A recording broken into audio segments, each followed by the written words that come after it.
Welcome traders and investors. അപ്പോൾ ഓരോ ദിവസം കഴിയുന്നതോറും സ്റ്റോക്ക് മാർക്കറ്റിലെ പുതിയ പുതിയ തട്ടിപ്പുകളുടെ ന്യൂസ് വന്നുകൊണ്ടിരിക്കുകയാണ്. അപ്പോൾ ഏറ്റവും ലേറ്റസ്റ്റ് ആയി വന്നിരിക്കുന്നത് IPO വഴി പൈസ തട്ടിക്കാൻ നോക്കി എന്നുള്ള ഒരു ന്യൂസാണ്. അപ്പോൾ ഇതെന്താ സംഭവം എന്ന് വെച്ചാൽ ട്രാഫിക് സോൺ എന്ന് പറയുന്ന നോയിഡ ബേസ്ഡ് ആയിട്ടുള്ള ഒരു ഡിജിറ്റൽ മാർക്കറ്റിംഗ് കമ്പനി കള്ളത്തരം പറഞ്ഞ് IPO ചെയ്ത് ഇൻവെസ്റ്റേഴ്സിന്റെ പൈസ തട്ടിക്കാൻ നോക്കി എന്നാണ് സെബി പറയുന്നത്. അപ്പൊ ഇതിന്റെ ബേസിൽ ഇന്ത്യയിൽ ആദ്യമായിട്ട് ഒരു IPO ക്യാൻസൽ ചെയ്യുകയും IPO വഴി കളക്ട് ചെയ്ത 44 കോടി രൂപ തിരിച്ച് ഇൻവെസ്റ്റേഴ്സിന് നൽകാനും കമ്പനിയോടും അതേപോലെ തന്നെ ഇതിന് വേണ്ടിയുള്ള എല്ലാ കാര്യങ്ങളും ചെയ്തു കൊടുക്കാൻ BSEയോടും സെബി ഓർഡർ ചെയ്യുകയുണ്ടായി. അപ്പോൾ ഈ ഒരു സംഭവം എന്താ ഉണ്ടായെന്ന് വെച്ചാൽ ട്രാഫിക് സോൺ എന്ന് പറഞ്ഞ കമ്പനി IPOക്ക് വന്ന് 44 കോടിയുടെ ഇഷ്യൂ ആണ് നടത്തിയത്. BSE വഴിയാണ്. BSEയുടെ SME കാറ്റഗറി എന്ന് പറഞ്ഞൊരു രീതിയാണ് ഇവർ IPO വന്നത്. SME എന്ന് പറഞ്ഞാൽ സ്മോൾ മീഡിയം എന്റർപ്രൈസസിന് സ്റ്റോക്ക് മാർക്കറ്റിന്റെ അഡ്വാൻറ്റേജ് യൂസ് ചെയ്തിട്ട് പൈസ റേസ് ചെയ്യാനുള്ള ഒരു മെത്തേഡാണ്. സത്യത്തിൽ ഇത് ചെറിയ കമ്പനികൾക്ക് അഡ്വാൻറ്റേജ് ആയിക്കോട്ടെ എന്ന് വിചാരിച്ച് ചെയ്തൊരു സംഭവമാണ് BSE. പക്ഷെ ഇതിനെ ദുരുപയോഗം ചെയ്തുകൊണ്ട് കുറെ തട്ടിപ്പ് കമ്പനികൾ മാർക്കറ്റിലേക്ക് വന്നിട്ടുണ്ട്. അത് ഇൻവെസ്റ്റേഴ്സ് കംപ്ലൈന്റും ചെയ്തിട്ടുണ്ട്.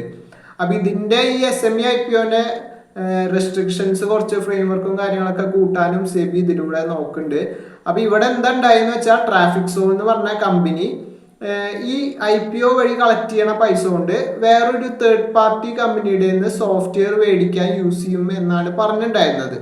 പക്ഷെ ഈ ഒരു കമ്പനി ഇവർ മേടിക്കും എന്ന് പറഞ്ഞ കമ്പനി ഒരു ഷെൽ കമ്പനിയാണെന്നും അതിന്റെ ഫൈനാൻഷ്യൽസ് മൊത്തം തട്ടിപ്പ് രീതിയിൽ ഉണ്ടാക്കിയതാണെന്നും അത് ഈ ഒരു കാര്യങ്ങളെല്ലാം ഈ ട്രാഫിക് സോൺ എന്ന് പറഞ്ഞ കമ്പനിയുടെ മാനേജിംഗ് ഡയറക്ടർക്ക് അറിയാമെന്നായിരുന്നു കംപ്ലൈന്റ് ഉണ്ടായത്. കംപ്ലൈന്റ് കൊടുത്തത് ഇൻവെസ്റ്റേഴ്സ് അസോസിയേഷൻ തന്നെയാണ് കംപ്ലൈന്റ് കൊടുത്തത് സെബിക്ക്. അപ്പൊ സെബി ഈ ഒരു കംപ്ലൈന്റിനെ വെച്ച് അന്വേഷിച്ചപ്പോഴാണ് ഈ കാര്യങ്ങളൊക്കെ ഓക്കെ അവർക്കും ഇത് വലിയ കൺവിൻസിങ് ആയിട്ട് തോന്നിയില്ല IPOയിൽ പറയുന്നത്. അപ്പോൾ ഇവരും ഈ ഷെൽ കമ്പനീനെ കുറിച്ച് നോക്കുകയും അതിന്റെ ഫൈനാൻഷ്യൽസ് ഒന്നും അവർക്കും കറക്റ്റ് ആയിട്ട് എന്താ പറയാ ബോധ്യപ്പെട്ടില്ല ഇതൊരു കറക്റ്റ് കമ്പനിയാണ് എന്നുള്ളത്. അപ്പൊ അതുകൊണ്ടൊക്കെയാണ് സെബി പറഞ്ഞത് എന്തായാലും ഈ IPO വഴി മുന്നോട്ട് പോകണ്ട, ഇത് ക്യാൻസൽ ചെയ്തിട്ട് പൈസ മൊത്തം തിരിച്ചു കൊടുക്കാൻ പറഞ്ഞു. അപ്പൊ ഏകദേശം ഇൻവെസ്റ്റേഴ്സിന്റെ പൈസ 3 മാസമാണ് ബ്ലോക്ക് ആയ ഈ IPO ക്യാൻസൽ ചെയ്യുക. അല്ലെങ്കിൽ സെബി കുറച്ചു കാലത്തേക്ക് തടഞ്ഞു വെച്ചിട്ടുണ്ടായിരുന്നു IPOന്റെ ഇതും ലിസ്റ്റിംഗ് ഒക്കെ. അപ്പൊ സെപ്റ്റംബറിൽ ഉണ്ടായ IPO ആയിരുന്നു. അപ്പൊ അതിനെ കുറച്ചു കാലത്തേക്ക് ബ്ലോക്ക് ചെയ്തിട്ടുണ്ടായിരുന്നു. അപ്പൊ ആ പൈസ മൊത്തം അവിടെ ബ്ലോക്ക് ആയി കിടക്കുകയായിരുന്നു ഇൻവെസ്റ്റേഴ്സിന്റെ. അപ്പൊ ഇപ്പൊ അത് റിലീസ് ചെയ്ത് ഒരാഴ്ചക്കകം തന്നെ തിരിച്ചു കൊടുക്കാൻ പറഞ്ഞിട്ടുണ്ട്. അപ്പോ SME കാറ്റഗറിയുടെ IPOനെ കുറിച്ചുള്ള ഫ്രെയിംവർക്ക് ചേഞ്ചിനെ കുറിച്ചും സെബിയുടെ കാര്യമായിട്ട് തന്നെ നോക്കുന്നുണ്ട്. അപ്പൊ ഇത് സത്യത്തിൽ സെബി ചെയ്തത് ഒരു നല്ല കാര്യം തന്നെയാണ്. പക്ഷെ ട്രാഫിക് സോൺ എന്ന് പറയുന്ന കമ്പനി ഇതിനെ എതിർത്ത് കുറെ കാര്യമൊക്കെ പറയുന്നുണ്ട്. അത് വെറുതെ പറയുന്നതാണ്, അല്ലെങ്കിൽ ആ കമ്പനി നല്ല കമ്പനിയാണ് എന്നൊക്കെ പറഞ്ഞ് കുറെ ഡിഫൻസിന് വന്നെങ്കിലും സെബി അതിനൊന്നും സമ്മതിച്ചില്ല. അപ്പൊ ഇതിന്റെ സത്യാവസ്ഥ എന്താണെന്നുള്ളത് നമുക്ക് കൃത്യമായിട്ട് അറിയില്ല. ഇപ്പൊ ആരുടെ ഭാഗത്താണ് ശരി എന്നുള്ളതൊന്നും. പക്ഷെ എന്തായാലും സെബി പറഞ്ഞിട്ടുണ്ട് ഈ ഒരു ഇഷ്യൂ ചെയ്ത് ഇതിന്റെ കാര്യങ്ങളെല്ലാം ഡീറ്റെയിൽസ് എല്ലാം ഓക്കെ ആയി കഴിഞ്ഞാൽ ട്രാഫിക് സോണിന് വേണമെങ്കിൽ ഇനിയും IPOക്ക് അപ്ലൈ ചെയ്യാം, അതിനൊന്നും കുഴപ്പമില്ല എന്നുള്ളത്. അപ്പൊ കമ്പനി അതിന്റെ ഇഷ്യൂ റിലേറ്റഡ് കാര്യങ്ങളൊക്കെ തീർത്ത് കഴിഞ്ഞാൽ വീണ്ടും അപ്ലൈ ചെയ്യാം എന്നുള്ളതും നല്ലൊരു കാര്യമാണ്. വെറുതെ ആ കമ്പനീനെ ബാൻ ചെയ്ത് കളയണമൊന്നുമില്ലല്ലോ. അപ്പൊ സെബി എന്തായാലും ഇപ്പൊ അടുത്തൊരു തീരുമാനം നല്ലതാണ്. കാരണം വെറുതെ ഇൻവെസ്റ്റേഴ്സിന്റെ പൈസ പോണേക്കാൻ നല്ലതല്ലേ ഇങ്ങനത്തെ കാര്യത്തിനൊക്കെ കൃത്യമായിട്ട് ആക്ഷൻ എടുക്കുക എന്നുള്ളത്. അപ്പൊ സെബി കുറെ നല്ല കാര്യങ്ങളും ഇവിടെ ഇൻവെസ്റ്റേഴ്സിന് വേണ്ടി ചെയ്യണ്ടില്ല എന്നല്ല. അപ്പൊ നമ്മൾ എപ്പോഴും സെബീനെ കുറ്റം പറയണില്ല, നല്ലത് ചെയ്താൽ നല്ലതെന്ന് തന്നെ പറയണം. അപ്പൊ ഈ ഒരു തട്ടിപ്പിലൂടെ നമുക്ക് മനസ്സിലാവുന്നത് IPO പോലും നമുക്ക് ഒരിക്കലും വിശ്വസിച്ച് പൈസ ഇടാൻ പറ്റാത്ത അവസ്ഥയായിട്ടുള്ളുണ്ട്. അപ്പോൾ പല ആൾക്കാരും പറയാറുണ്ട് ലോങ് ടേം ഇൻവെസ്റ്റിങ്ങിനൊക്കെ സ്റ്റോക്ക് നോക്കുമ്പോൾ NSEയിലും കൂടി ലിസ്റ്റ് ചെയ്ത സ്റ്റോക്ക് ആണെങ്കിൽ മാത്രം നോക്കിക്കോളാൻ.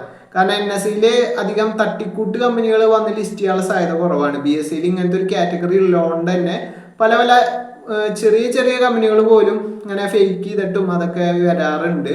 അപ്പൊ അതിനെക്കുറിച്ച് നിരവധിയായിട്ട് പരാതിയും വരുന്നുണ്ട് സെബിക്ക്. അപ്പൊ അതാണ് SME IPOന്റെ ഫ്രെയിംവർക്ക് അതൊക്കെ ചേഞ്ച് ചെയ്യാന്നും പറയുന്നത്.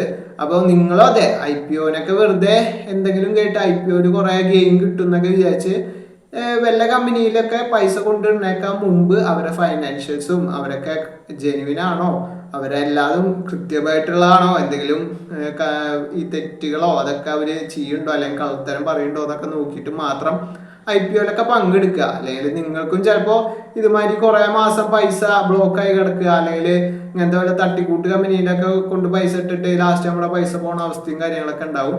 അപ്പോൾ സ്റ്റോക്ക് മാർക്കറ്റ് നമ്മൾ മുന്നേ പറഞ്ഞുള്ള മാതിരി തന്നെ തട്ടിപ്പുകളുടെ ഒരു ലോകമാണ്. നമുക്ക് ആരും ഇവിടെ വിശ്വസിക്കാൻ പറ്റില്ല, എല്ലാവർക്കും പൈസ തന്നെയാണ് മുഖ്യം.